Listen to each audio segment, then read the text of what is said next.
Ayan mga kaibigan, kakarating na po namin ni Francis, no? Galing po kami mamalingki at maggrocery doon sa city, dear friends. So, ito talaga yung palagi namin ginagawa na kung mayroon kaming pera, katulad kagabi, nakabinta kami ng mahigit 10,000 pesos. Linggo kasi kaibigan, maraming nag-inuman. So, aside from may raming umutang, may rami ring bumili sa ating tindahan kasi nga weekend, no? So, Sunday.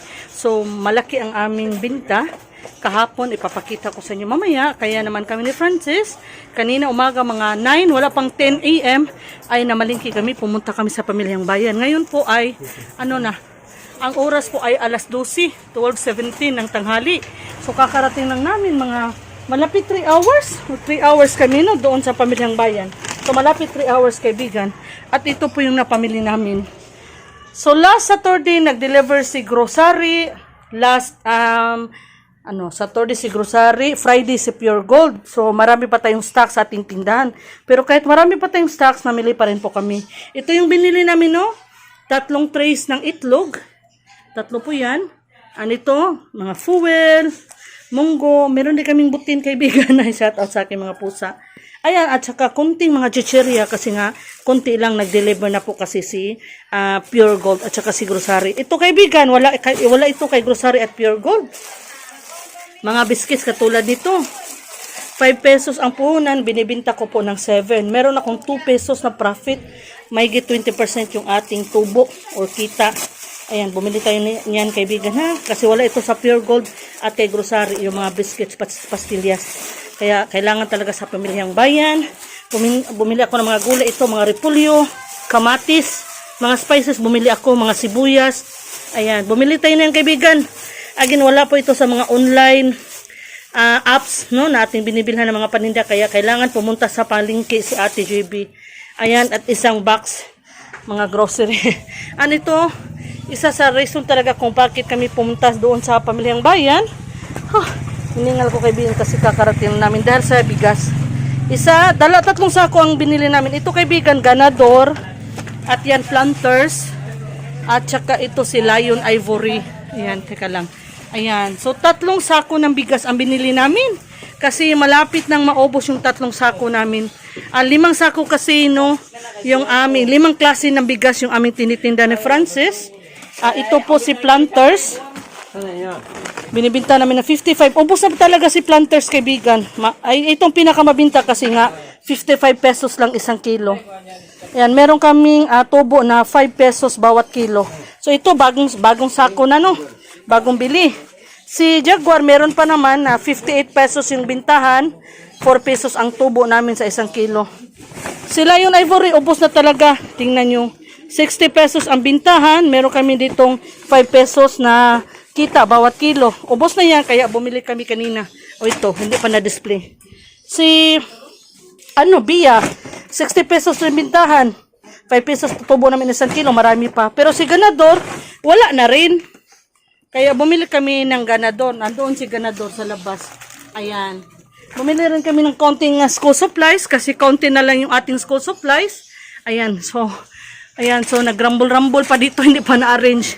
Ayan, so soft drinks at si Coke, kahapon Sunday, full pack yan, pero konti na lang ang laman ng ating mga beer. Ayan, yung iba, wala nang laman kasi nga nag-inuman sila kahapon, wala nang laman. Kaya naka 10,000 tayo mahigit kahapon. Ayan, mag-refill na si Francis. Ayan, so, nahingal ako. Marami pa naman ang laman ng aming tindahan, kaibigan. Ipapakita ko lang sa inyo, ha? O, tingnan nyo, no? Marami pang laman. Pero, kami ni Francis ay nag-grocery pa rin na malingki. Kasi, katulad ng palagi kong sinasabi sa inyo kaibigan, na dapat wag po nating patulogin yung ating pera.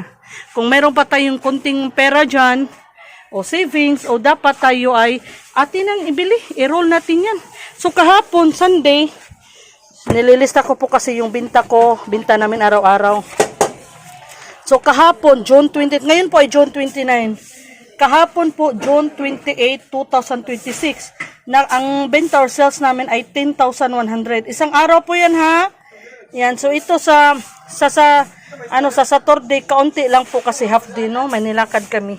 So sa Sunday kaibigan, 10,000 mahigit yung aming binta. Yung 10,000 dinala ko sa Pamilyang Bayan kanina.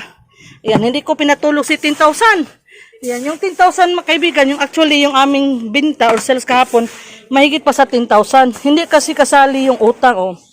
Meron kasing nagpapautang kasi ko kaibigan, katulad kahapon o Sunday, June 28, may umutang. So aside from nakabinta kami kahapon, ang sales namin ay mahigit 10,000, meron ring utang. O, di ba? Ha? Hindi pa kasali yung bigas kasi yung bigas may sisidlan o lagayan kami ng binta. Ayan. Ito, binta. Rice, halin. Hindi pa kasali. Yung aming GCash rin, hindi kasali sa 10,000 na binta namin kasi meron kami lagayan ng GCash. O, GCash money. So, actually, mahigit sa 10,000 yung binta namin kahapon. Kung isali namin yung yellow, ito yung binta ng yellow, binta ng bigas, ayan, yung pag hindi kasal, at mayroon pang utang, o diba? Muntik ko na makalimutan. So, mahigit talaga 10,000 ang binta namin sa isang araw kahapon. Ayan, so si Francis ay nagre-refill na ng bigas sa ating lagayan, mga lagayan. 3 bigas, 3 sako. Yan si Planters. Ito si Lion Ivory. And then, ito rin si Jaguar. And then, ang gagawin ko ay magdi-display ng aking mga paninda. Bumili rin pala ako ng processed food kaibigan. Kasi yung processed food, wala kay grocery at saka kay Pure Gold. Kaya, kailangan pumunta sa pamilihang bayan. Katulad dito ha. Ganito ba, oh? Nagtitinda kasi ako ng processed food kaibigan. Wala ito kay grocery at saka Pure Gold. Hindi sila nagde-deliver nito. Meron pa dito sa ilalim. Yan, kukunin ko mamaya. Kunin ko na lang ngayon. Merong pusa. Love pa naman nila kainin ito. Meron tayong ham. O, diba? May mga processed food tayo, kaibigan. Kung hindi ka pa nagtitinda ng processed food, magtinda ka na. Ayan. Malakas itong mabinta. Mabilis mabinta. Lalo na ngayon, araw ng pasukan. Ayan. Pag may klase, kaibigan, yung mga mama, nahulog tuloy. Bumibili nito sa morning. Mabilis lang kasing ihanda. Mabilis lang lutuin kaya mabinta talaga ang mga processed food pag mayroong klase. Kaya magtinda ka na kaibigan na ng processed food. Ayan, so magdi-display muna kami. No? May nagpapatugtog sa labas. Baka makapiright si Ate GB. Again kaibigan, huwag nating patulugin yung ating pera. Pag mayroong kang pera dyan, ay i-roll mo na. I-roll mo na talaga. Huwag mong patulugin kasi pag patulugin mo lang yan, hindi naman yan tutubo. Hindi hindi ka makaka-profit. Kumuha ka lang ng 10% para sa savings mo. After mo kumuha ng 10% at siguro 10% rin para sa expenses, the rest, yung 80%, ibinta, i-roll mo. Bakit ibinta? Ibili mo ng mga paninda. Okay? Ay, nabulol na tayo. Tuloy sa Ate GB. Hindi pa kasi ako nagtanghalian. Alas 12 na po. Sige, kaibigan ha. Dito na lang muna. Again, huwag patulogin ng pera. Gusto mong talagang mabilis na lalago ang iyong sari-sari store business. Kahit sentimo na lang, no? Huwag mong patulogin.